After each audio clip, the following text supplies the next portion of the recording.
As India stands on the precipice of another pivotal election, the economic landscape of the nation-state reveals a narrative of cautious optimism and fiscal discipline. This next report decodes why state finances are important for the world's largest democracy and its thriving economy. Take a look. Amidst a whirlwind that's unfolding in the world's largest democracy, there's a quieter story unfolding in the finances of 14 major states. A report by ICICI suggests cautious optimism and fiscal prudence in the state budgets. A comprehensive analysis of the budgets of 14 key states for the fiscal year 2025 sheds light on the intricate interplay between economic policy and political dynamics. A closer examination reveals a nuanced approach to revenue management. Revenue receipts are anticipated to grow by 9.7% over the previous fiscal year.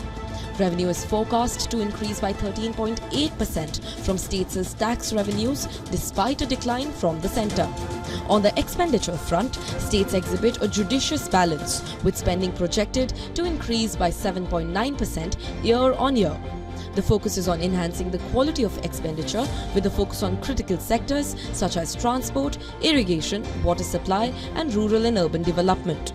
This strategic allocation of resources reflects a proactive stance towards addressing key developmental challenges. The fiscal deficit, a perennial concern in economic policy making, is expected to decrease to 3.2% in the fiscal year 2025, signalling a moderate consolidation of state finances. This reduction, coupled with an emphasis on enhancing capital expenditure, reflects a commitment towards sustainable fiscal management. As India prepares to cast its vote, the confluence of economic realities and political aspirations emerges as a defining motive. The prudent fiscal strategies outlined by states serves as a barometer of economic prudence. Bureau Report, WION World is One. We are joined by Mithali Nikore, who is an economist from New Delhi. Good morning. Good morning. How are you? All well. First question to you, ma'am. How important are state finances for India's economy? Do you see the 2024 poll results making a big impact on state finances? So, very good morning and very happy to be on WION and, covering this very important topic.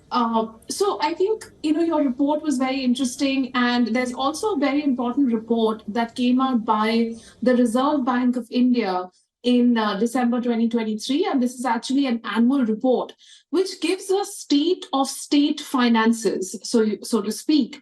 And the evidence that's coming out from the RBI report is very encouraging.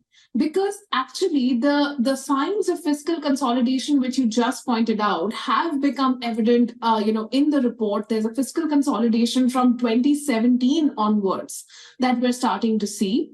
And of course, in 2020, 21, 22, 23, these were sort of aberration years because of COVID-19. But in 23, 24, we're back to an overall number of 3.1% of GDP for all the states combined. So, there are some fiscally prudent states that are sort of carrying the states that are not so fiscally prudent. And states like Maharashtra, Gujarat, Tamil Nadu are really leading the pack in terms of fiscal consolidation. And that's encouraging because these are very large states with faster economic growth, and they can sort of take the other states along. But even states like Uttar Pradesh and Odisha are starting to show a lot of fiscal consolidation, and that's actually an encouraging sign that even a state which requires a lot of social sector spending, seeing that sort of consolidation now. And of course, there is a mood amongst the electorate. To your question, there is a mood amongst the electorate that states that are, improving the quality of their expenditure, not necessarily the quantity, but, where are they actually investing this money, is being watched by the voters, and they want to go and vote for those governments where the quality of the expenditure goes into, the infrastructure sector, long-term investments, as opposed to just interest payments and revenue expenditure. Mithali, thank you for giving us your perspective to this entire issue. Thank you for joining us this morning on WION World is One. Thank you. For all the latest news, download the WION app and subscribe to our YouTube channel.